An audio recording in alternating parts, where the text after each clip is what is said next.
5 days before my sister Lindsay's wedding, my mother sent me a text message that stripped away whatever fragile pretense of family we had left. It was short, cold, and entirely without apology. "You're uninvited. Your sister is marrying into old money, and we won't have your drama embarrassing us in front of these people." Directly beneath it came the engagement photograph.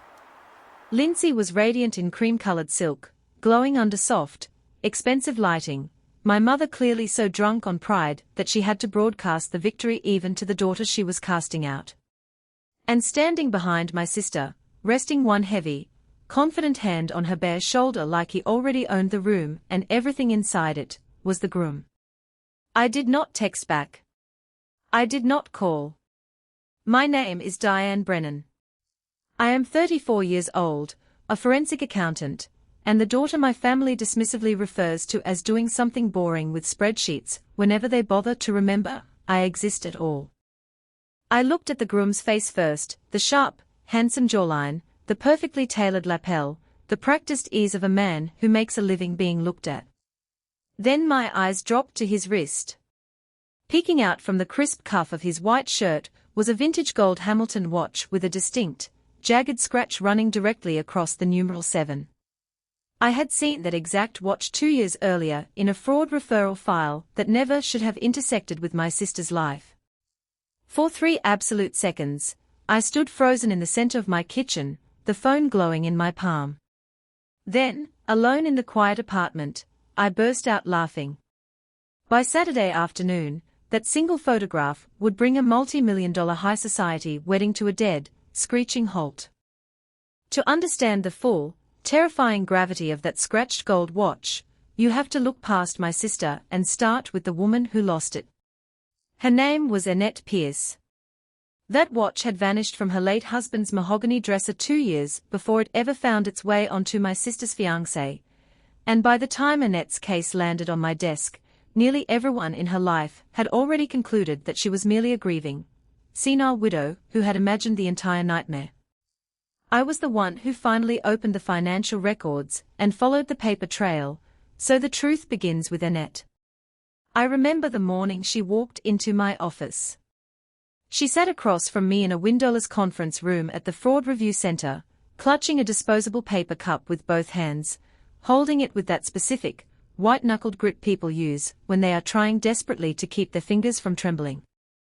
She had already apologized twice for taking up my time before she even finished sitting down, murmuring that she was probably just confused, because that was what her own adult children and the bank's preliminary reviewers had spent 6 months drilling into her head.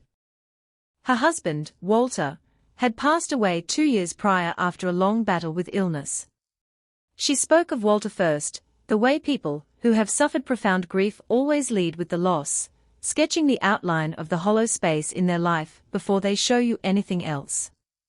2 years of silent, suffocating widowhood, followed by the sudden arrival of a charming, attentive man, and then, in the span of less than 10 months, the complete and total evaporation of 4 decades of carefully built retirement savings.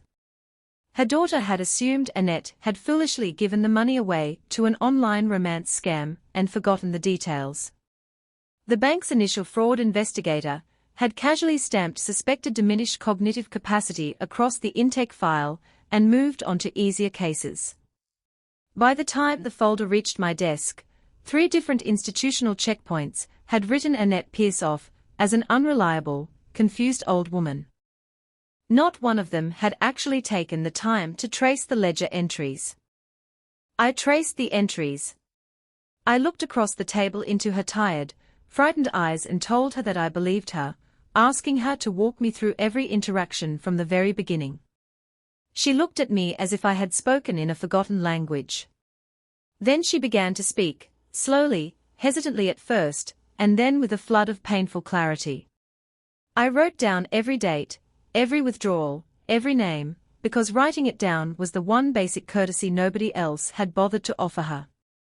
The detail she returned to again and again, her voice cracking with remembered shame, was how systematically he had isolated her. He had been remarkably patient, exquisitely subtle.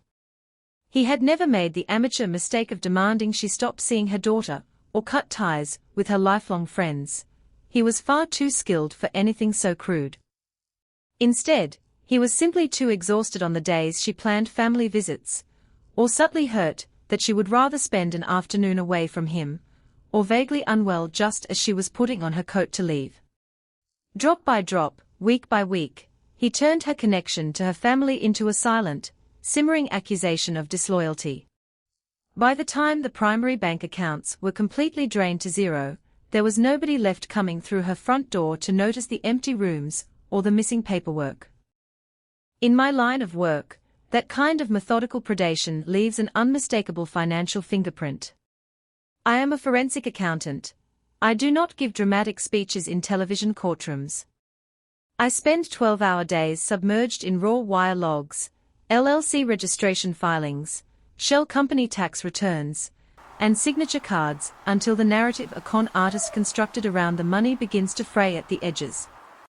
Numbers possess an absolute, unyielding integrity. They do not have egos, they do not feel shame, and they cannot lie. The lies exist entirely in the human stories built around them, and the construction of those lies always leaves forensic scuffs in the ledger. Annette's case was covered in those marks. After an hour of reviewing the transaction logs, I looked up from my notepad and told her flatly that she wasn't confused, she wasn't losing her mind, and she hadn't made a foolish mistake. She had been systematically, professionally robbed by a master. There was a photograph in her file that she had brought in herself, carefully protected inside a cheap drugstore paper envelope. It showed Walter at an old backyard cookout years before his death, squinting happily into the summer sun, a vintage gold watch glinting on his left wrist. "That is the piece he took when he left," Annette had whispered, her finger tracing the faded print. "Walter's gold Hamilton. There's a deep scratch right across the 7, where Walter scraped it against a tire iron, on a back road 20 years ago. He used to laugh and say that scratch proved it was his." The man who had entered her life called himself Adam Cole. He had found her sitting in the back row of a community bereavement support group, offering the exact brand of quiet, devoted attentiveness that lonely, heartbroken people are uniquely unequipped to suspect. He had married her at a local municipal courthouse with zero family present, bringing along a single witness of his own. Within 3 months, his name was legally added to her primary accounts. Within 6 months, the money was completely transferred out, and Adam Cole had vanished into thin air.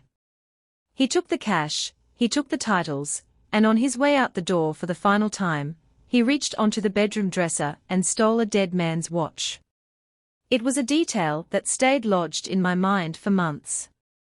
A thief who liquidates an entire life savings and still pauses on the threshold to pocket a deeply personal, low-value keepsake is not merely a thief, he is a collector of conquests. Men like that keep trophies. Annette's case should have remained an isolated, tragic file. Most financial fraud cases do: one victim, one predator, one dead-end investigation that gets archived in a county drawer.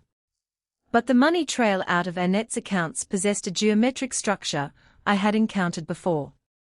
When I followed the outward wire transfers, the capital didn't flow into a personal checking account, it dispersed into a tight, complex braid of empty shell entities. A commercial cleaning company with zero equipment, a regional consulting firm with zero client billings, and a transient holding account that existed for precisely 45 days before dissolving. I sat with that transaction map until well past midnight, my pencil hovering over the paper, as a cold realization set in. I had seen that exact structural braid twice before in previous years, attached to 2 entirely different victims in 2 different jurisdictions, orchestrated by men operating under entirely different names. The names on the driver's licenses changed, but the legal architecture beneath the money was identical. It was the same rhythm, the same timeline, the same invisible hand. I spent the following months building a comprehensive investigative dossier entirely on my own time. There was a wealthy widow in Connecticut, a retired schoolteacher outside Worcester, and Annette. In every single instance, the predator followed the exact same playbook.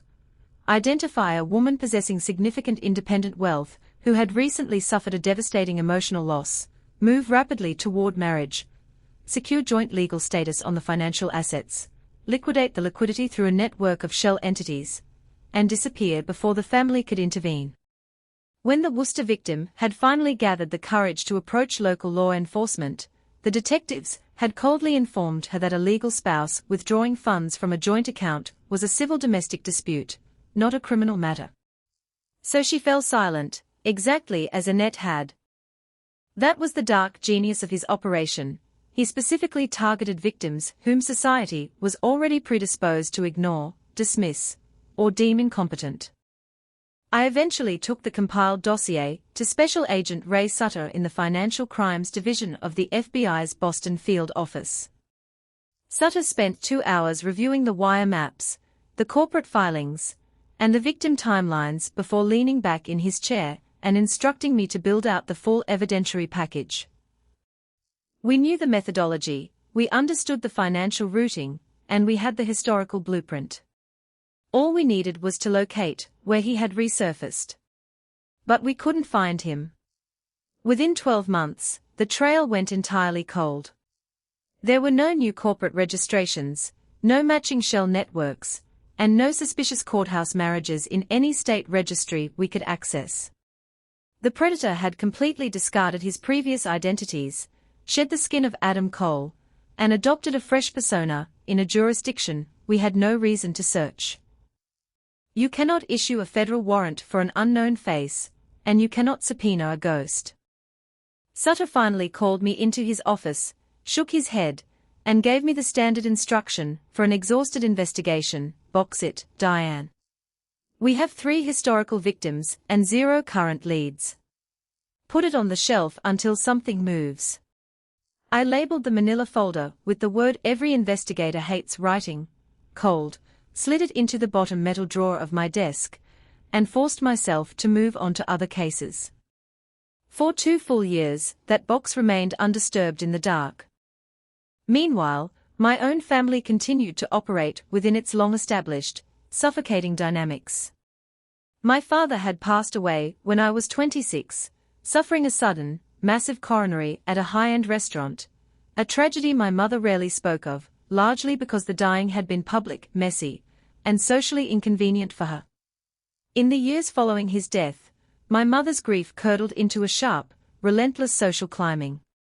If she could no longer possess the comfortable life my father had provided, she would aggressively pursue the elite social status she felt the world owed her. In our household, my younger sister, Lindsay, was the golden child, radiant, charming, easily molded, and universally adored, while I was perpetually cast as the difficult, cynical older daughter. What made me difficult in my mother's eyes was simply my complete refusal to pretend that reality was pretty when the hard numbers proved otherwise. Lindsay and I hadn't always been distant.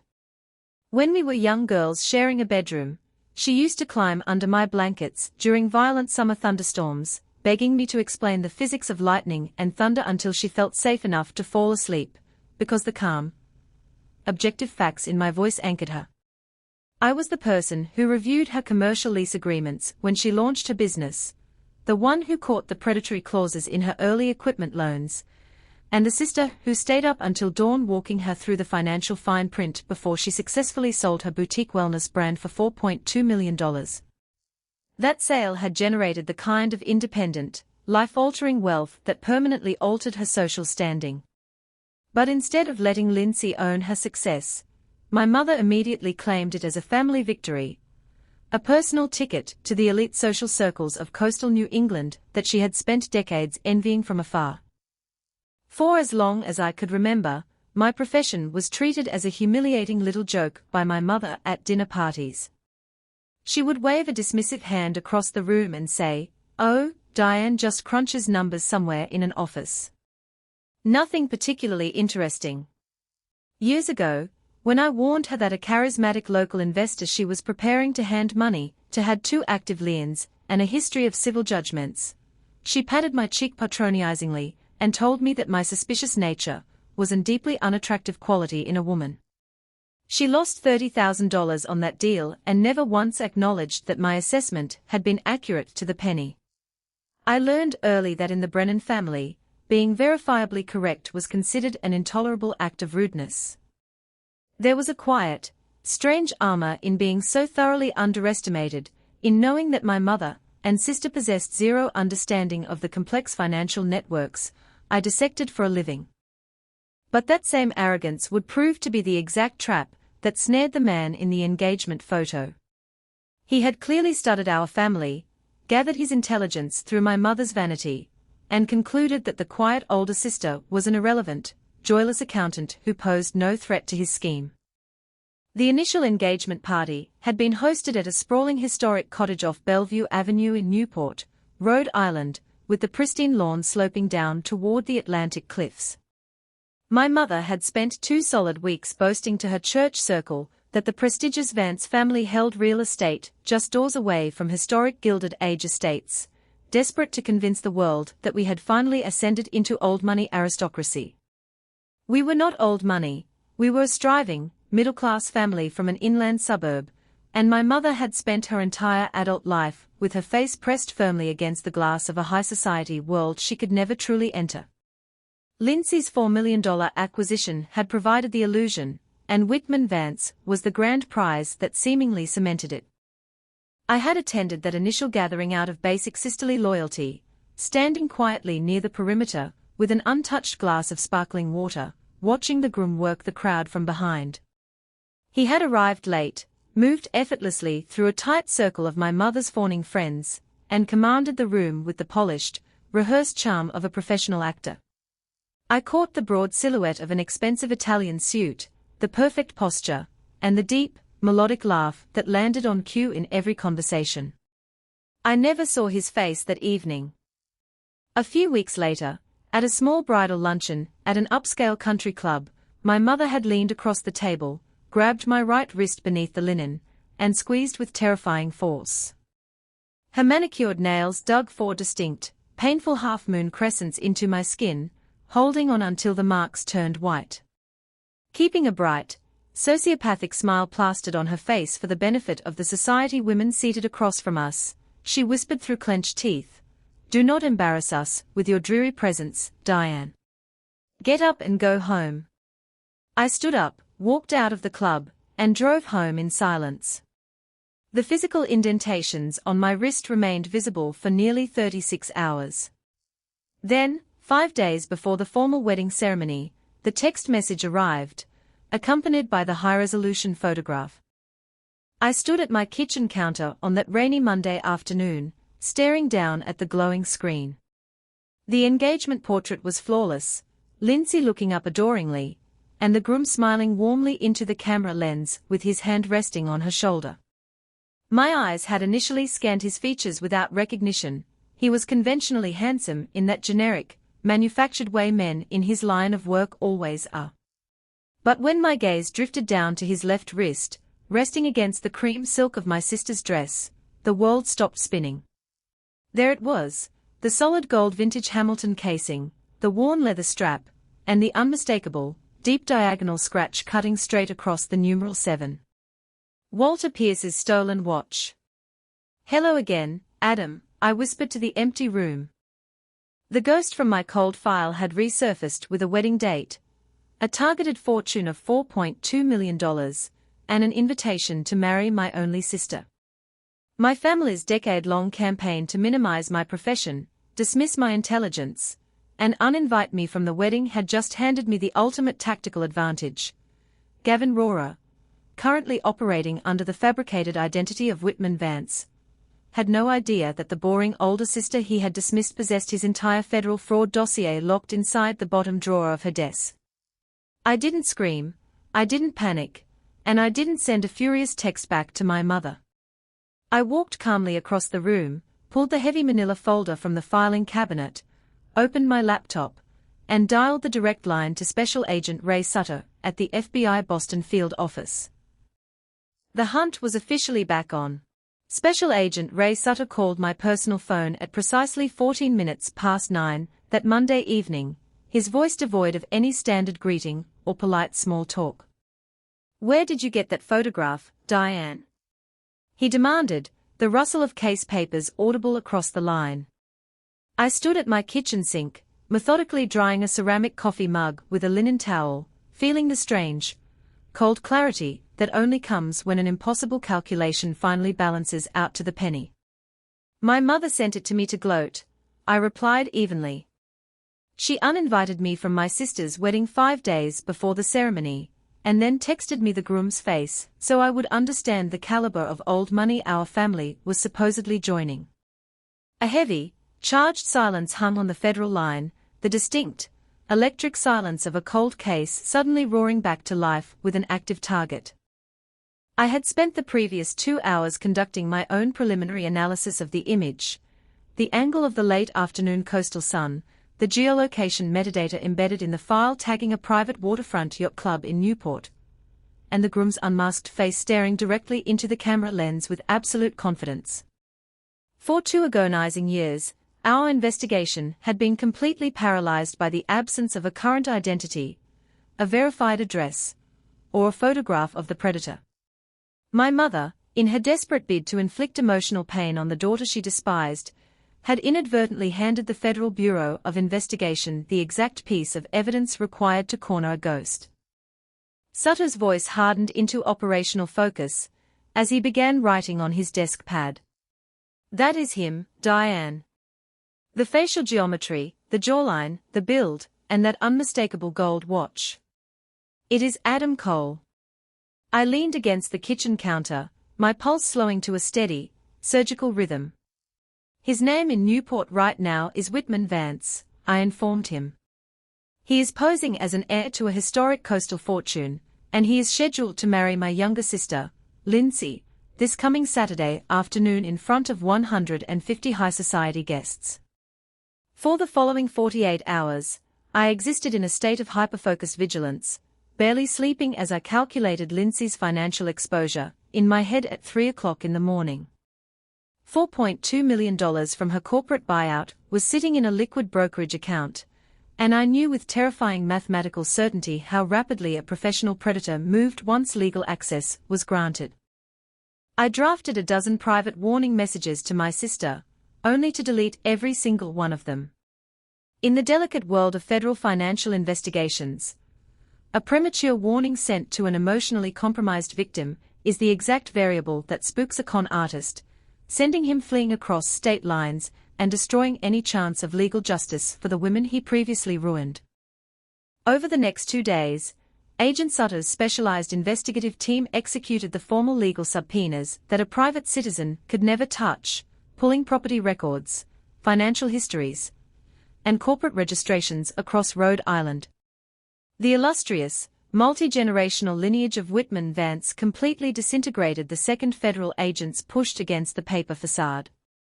There was no historic Vance family estate in Newport, no trust fund established with Gilded Age capital, and no lineage of industrial wealth. The sprawling, oceanfront mansion my mother had been boasting about to her parish had been leased 8 months prior for cash through an offshore commercial property management LLC. His entire social pedigree was a synthetic, recently purchased crust of high-end club memberships, leased luxury automobiles, and fabricated social references designed specifically to dazzle wealthy, status-obsessed marks. An undercover agent drove past the leased estate on Wednesday morning, discovering an empty driveway, no domestic staff, and zero physical evidence of long-term residency. It was nothing more than a rented theatrical stage set waiting for opening night. Whitman Vance possessed nothing in this world except the designer suit tailored for his frame and the stolen gold watch strapped to his wrist. Then came the discovery that turned an impending financial tragedy into an active, prosecutable federal felony. On Thursday afternoon, Sutter called me back to review the real-time banking records his analysts had extracted from Lindsay's primary investment brokerage. Gavin Rohrer, the man operating as Whitman Vance, had been unable to wait for the legal finalization of the marriage ceremony. Driven by the compulsive greed common to serial con artists, he had walked into a regional private wealth office 3 days prior and submitted a formal, expedited authorization to borrow a $350,000 line of credit secured directly against Lindsay's $4.2 million investment portfolio. A certified forensic document examiner compared the signature on the loan authorization against verified samples of Lindsay's legal handwriting, concluding immediately that the strokes exhibited hesitation, artificial pressure, and the distinct tracing rhythm of a calculated forgery. He had copied my sister's signature off a prenuptial disclosure form she had signed weeks earlier. He didn't wait for the wedding vows, Diane, Sutter stated, his tone carrying a grim, satisfied edge. He reached into her accounts early. That isn't a messy civil dispute over marital assets. That is aggravated identity theft, wire fraud, and grand larceny with an active federal timestamp. We have the probable cause for an arrest warrant. Despite having the federal machinery in motion, I knew that a paper file alone lacked the human testimony necessary to permanently dismantle his defense in a courtroom. I needed the living witness who had survived his cruelty. On Thursday evening, I drove 2 hours inland to the modest suburban home of Annette Pierce. When Annette opened her front door wearing a faded woolen cardigan, with a dish towel draped over her shoulder, she stared at me for a long moment before covering her trembling mouth with her hand. Her small home was quiet and orderly, featuring a thriving vegetable garden out back and a small stack of library books on the side table, modest routines she had built to reclaim her life after being robbed of 4 decades of savings. I sat at her kitchen table, accepted a porcelain cup of hot black tea, and explained the situation with gentle, unvarnished honesty. The predator had resurfaced under a new name in Newport. He was 5 days away from marrying my sister, and he was currently walking around wearing Walter's stolen gold watch. Annette remained completely silent for nearly 2 minutes, her fingers slowly turning the tea saucer beneath her cup. You drove all this way to warn your sister about the man who ruined me? She asked softly, her eyes glistening with unshed tears. I came here because you are the only person on earth who can look at that watch and prove his entire identity is a lie, I answered. And because 2 years ago, when the entire world told you that you were a confused, senile old woman, I knew you were telling the absolute truth. Annette looked out toward her garden, took a deep, steadying breath, walked over to her hallway closet, and returned carrying a heavy cardboard banker's box. She set the box on the kitchen table between us like an ancient, sacred archive. Inside was every single piece of evidence she had preserved in secret. Her original municipal marriage certificate to Adam Cole, bank letters, with the fraudulent wire transfers circled in faded pencil. A rare candid photograph of him standing on her porch before he noticed the camera. And the final forward note he had left on her counter the morning he abandoned her. I slid the glossy Newport engagement photograph across the table and placed it directly beside her documents. Annette leaned forward, her gaze dropping instantly from his face to his left wrist. Her trembling finger pressed firmly against the glass of the photo, tapping the image of the gold casing. That is Walter's watch, Annette whispered, her voice dropping into a register of cold, absolute certainty that sent chills down my spine. A vintage gold Hamilton, with the diagonal scratch right across the 7. He stole that off my dead husband's dresser, and now he is wearing it to marry your sister. I explained to Annette that standing as a formal witness would require her to travel to Newport, face federal investigators, and potentially confront him in a room full of strangers. Annette folded her hands over the banker's box, looked me straight in the eye, and said, for 2 years, the worst part wasn't losing my savings. It was being told by my own family that I had invented a villain to cover my own stupidity.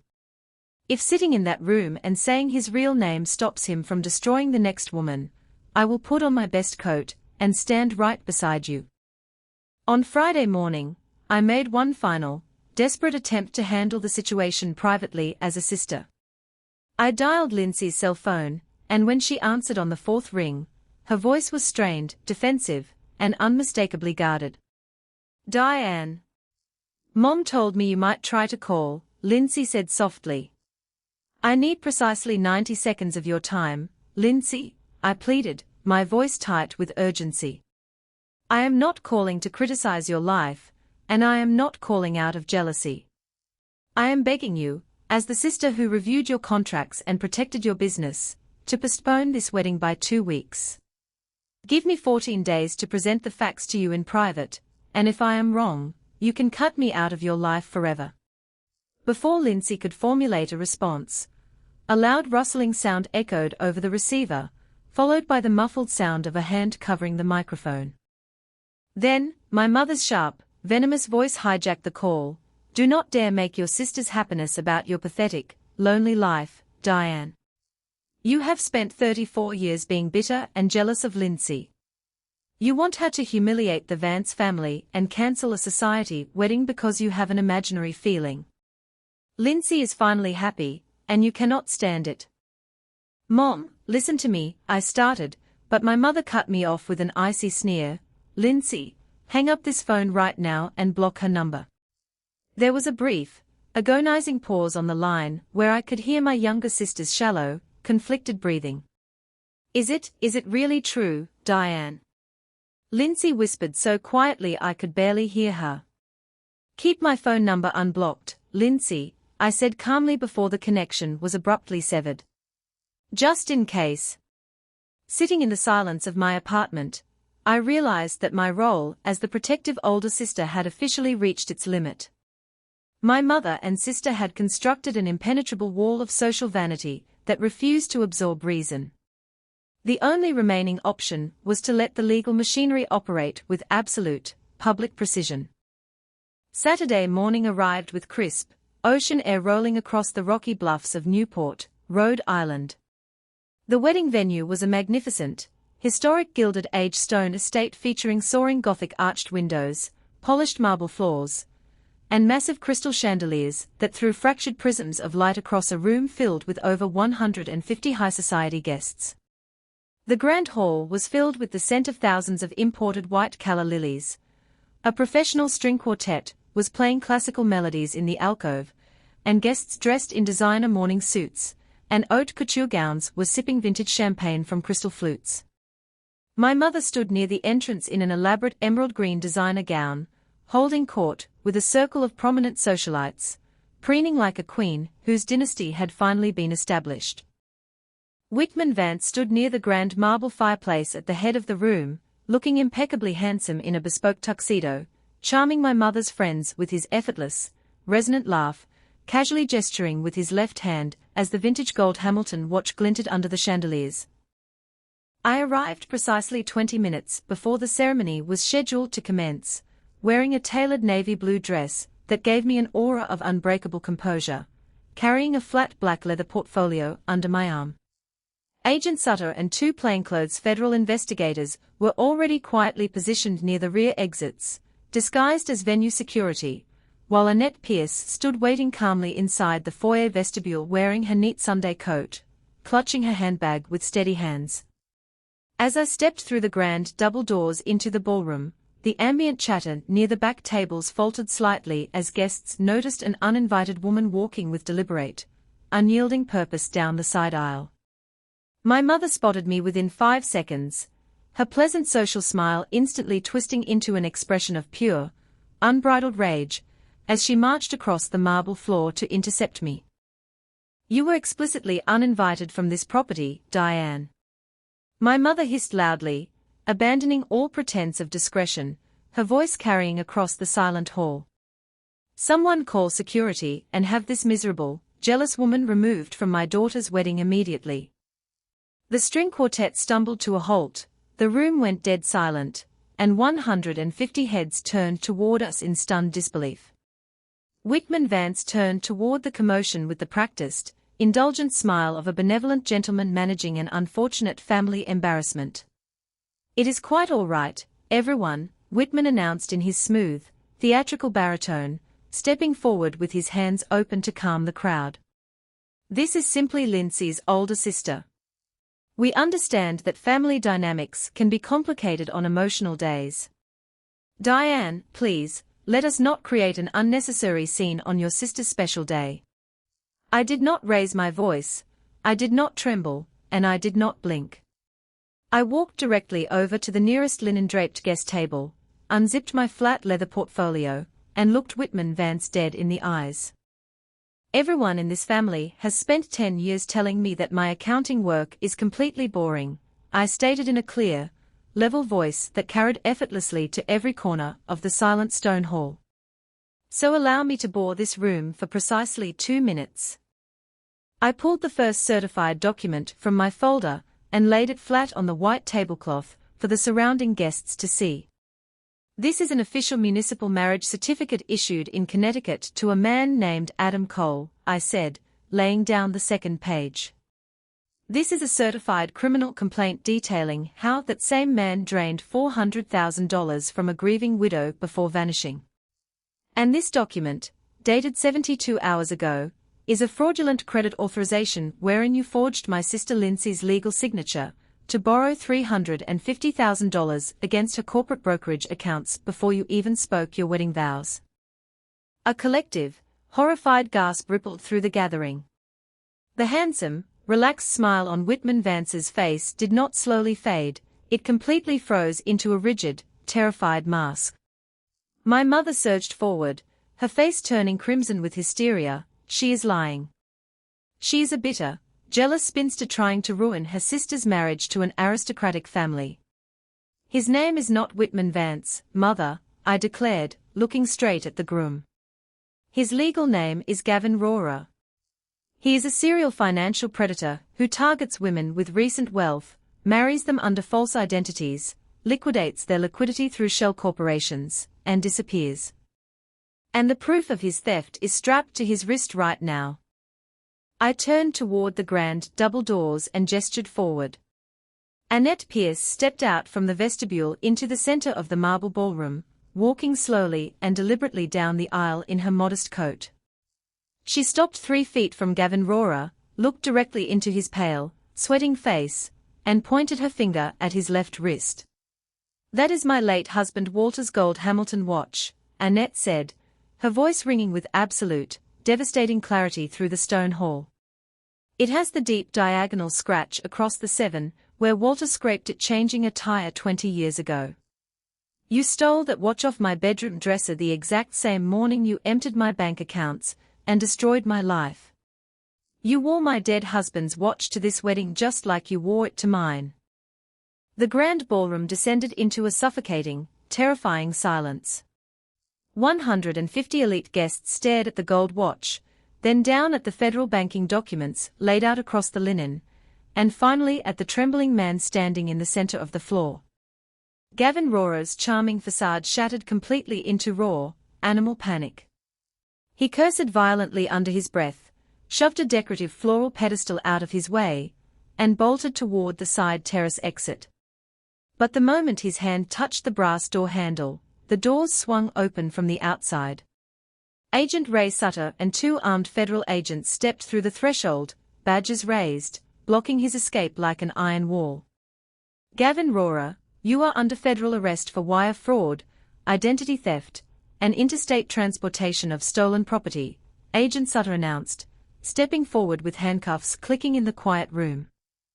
Within seconds, the man who had posed as the scion of Newport high society was forced face down against the marble floor, his hands cuffed tightly behind his back in full view of the society circle my mother had spent a lifetime worshipping.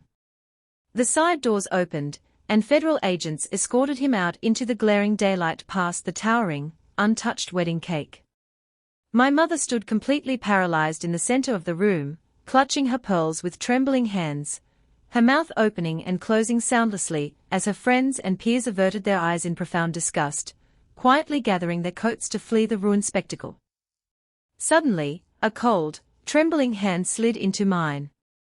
I turned to find Lindsay standing beside me in her white silk wedding gown, her veil pinned to her hair, tears streaming silently down her pale cheeks, as she stared at the empty space where her fiancé had stood moments before. She looked down at the documents on the table, looked up into my eyes, and whispered in a broken voice, "You kept your number on, you actually came for me." I wrapped both arms around my younger sister, holding her tightly against my chest as she wept, feeling the long, painful ice between us finally melt away into the ocean air. In the months that followed, Gavin Rohrer was held without bail in a federal detention facility, facing multiple felony counts that carried decades in federal prison, as dozens of previous victims came forward to testify once his true face was published in national news. Lindsay permanently moved out of our mother's toxic orbit, taking time to heal and rebuild her life on genuine terms, while our mother retreated into isolated social obscurity, unable to face the community she had tried so desperately to deceive. Sitting in my office 3 weeks later, I pulled the thick manila folder from the bottom drawer of my desk, crossed out the word cold in bold black ink, and wrote a new word that had taken 2 years to earn: closed. Standing on the Newport Cliff Walk alongside Lindsay and Annette on a brisk Sunday afternoon, watching the grey Atlantic waves crash against the ancient stone bluffs, I opened my hands to the clean ocean wind, entirely free from the shadows of my past, knowing with absolute certainty that I had never been the family's drama. I was simply the daughter who possessed the courage to seek the truth.